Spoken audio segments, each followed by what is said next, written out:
Okay, now we're going to talk about measurements of dispersion. We talked about measurements of central tendency, and so here are just a couple more things that you can do with data. One of the first things you can do is you can tell me the range of the data, and all you would do is you would take the highest value of the data and subtract the lowest value of the data, and then that's your range. Then something else you can do is find the variance. The variance is the sum of squared deviations divided by the number of observations. This symbol right here means population variance. It doesn't mean population variance squared. That whole thing is population variance. This symbol right here is sigma. It's the Greek letter sigma, which in mathematics means to add. So it just means the summation. You're just going to add these values.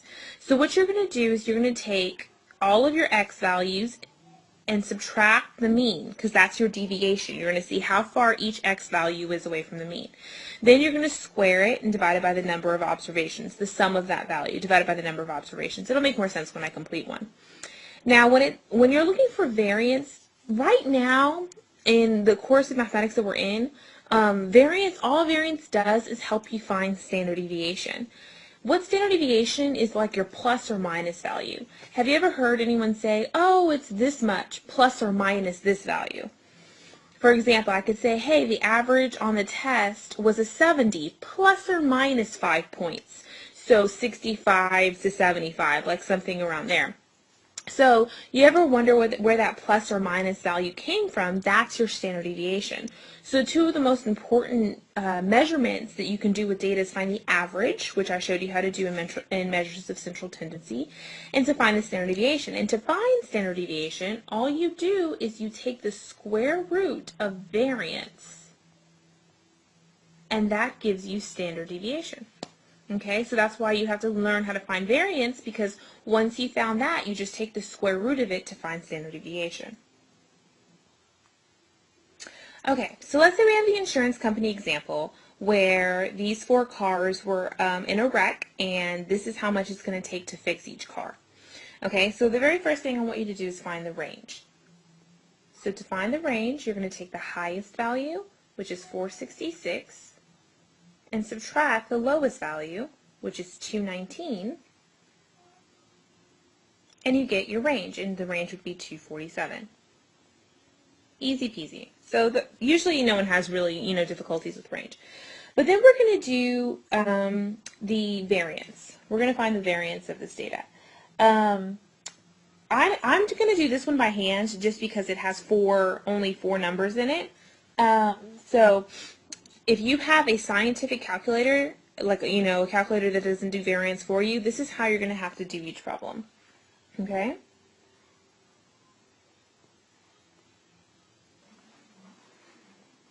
Okay, so we're going to find the variance. Now, the first thing I did was I made a table and I listed all of the x values. These are all the prices in order to fix the car. The very first thing you have to do in order to find variance is you have to find the mean. Okay? So I'm going to add all of these up and then divide by 4. And I get the mean to be 380.5. Okay? So now I'm going to come up here and I'm going to make a column. I'm going to take every x value and I'm going to subtract 380.5. I'm going to subtract the mean. So I'm going to take every x value and subtract the mean. So when I get 423, and I'm going to subtract 380.5, and I get 4250. Okay? I'm going to take 466 and subtract 380.5, and I get 8550. If you keep going,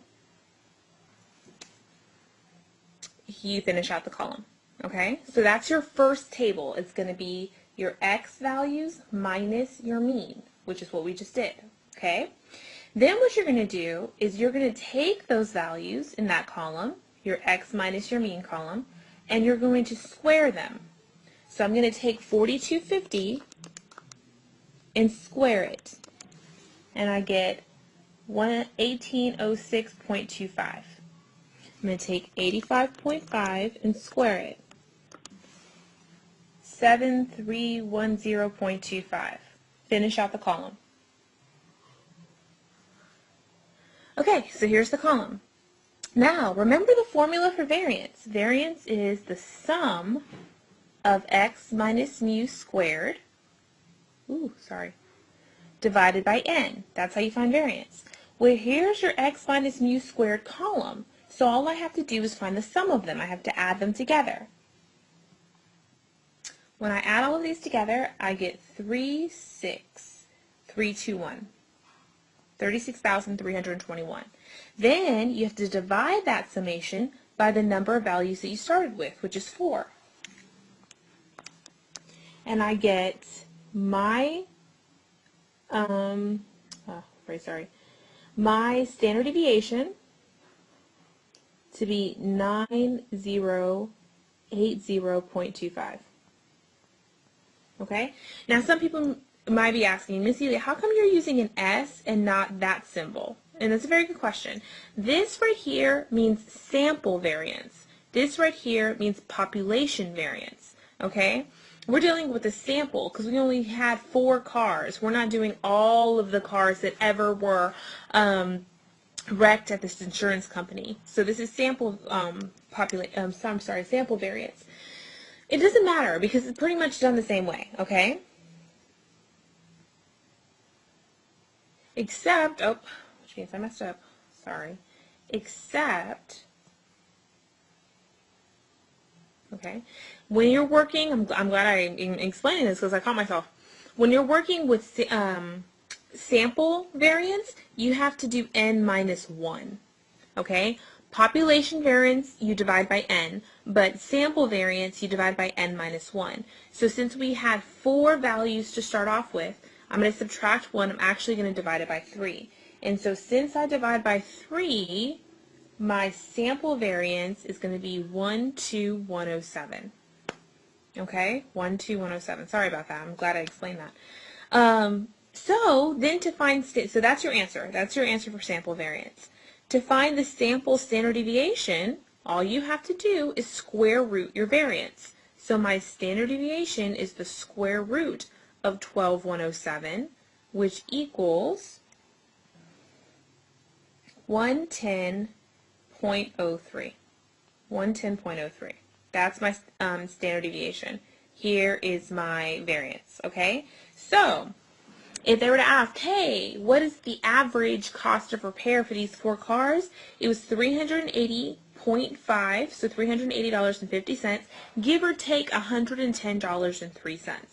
So here's your 380.5, and if you were to add and subtract 110, let me get some room here.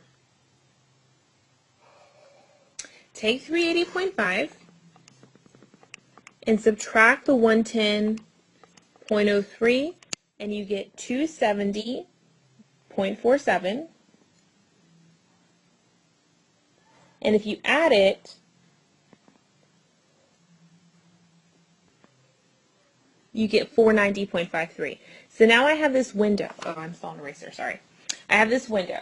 When I added my standard deviation, I got 270.47. When I subtracted, I got 490.53. Okay? So, 270. That's within one standard deviation, okay? And this tells you a lot of data. I don't want you to worry about it now. So I'll explain to you what these standard deviations tell you. Like, what would it tell you about this 219 that's outside of this range? I'll tell you that coming up, but right now I just want you to be able to find average. I want you to be able to find variance. I want you to be able to find standard deviation. All right, let me get to those who have a calculator. Let's say that we have this data and you have a TI-8384 calculator. Remember, you're going to start off just like what we did with mean. I want you to hit Stat. Okay. Hit Enter for Edit. It should take you to your list screen. I still have content in my list 1, so I'm going to highlight L1, clear, Enter. And that should clear out your entire list. Okay? Now I'm going to type all of these values into my list 1. So where it says list 1, list 2, list 3, in your list 1, I want you to start typing all of these values in. 3920, enter. 4130, enter. And keep going. Okay, now, once you have them in, I want you to hit Stat, Okay, scroll over to highlight calc, choose number 1 for 1 var stats, and then hit enter twice. The first time you hit enter, it'll bring 1 var stats to your home screen, and then hit enter again, and it'll give you all of your data. Unfortunately, I don't think it tells you range. It doesn't, I don't think it tells you range. But what it does do, which is really, really cool, is if you scroll down, use your arrow to go down, you'll see min x value. And min x value is the 2930. It'll also say max x value, and that is 4130. So it actually gives you your highest and your lowest value, so then all you have to do is go in there and subtract. So 4130 minus 2930 gives you 1200. So your range is 1200. Okay? Sample standard deviation. Okay, they're telling you that this is a sample. I want you to scroll back up because you were scrolling. Oh, I can't even scroll back up. Never mind, I'm going to have to do it again. So go to Stat, Calc, and then hit enter twice so you get your 1 var stats back up. Okay, if you do not see sample standard deviation, sample variance. You don't see it. What it does is it already gives you your sample standard deviation. That's the SX value. That's sample standard deviation, which I have is 482.0325. That's a 3. 0325. It gives you that for you already, okay? So what you can do is you can just square that to get your sample variance. Okay, so when I squared this, I got approximately 232,355. So that right there is my variance. And then it asks you for your standard deviation, which your calculator already gave you. 482 point, 0 or whatever. Whatever it tells you to round to. So 482 and some change. And that's it. Isn't that cool? Your calculator did it all for you. Now, remember, if it's a sample, you're going to be looking at SX, S squared. If it's a population, you're going to be looking at that symbol. That is your standard deviation for a population, okay? Which, if you look, gives you a different value. Well, Miss Celia, you mean it's not the same? Remember, with population, they just divide it by n. With sample, they divide it by n minus 1. So it is going to give you a difference. All right. Remember that you can also do this in Excel. Okay, you can make the columns in Excel like I did with the first example, and then it just really depends on how familiar you are with the program. Okay, let me know if y'all have any questions. Have a good day.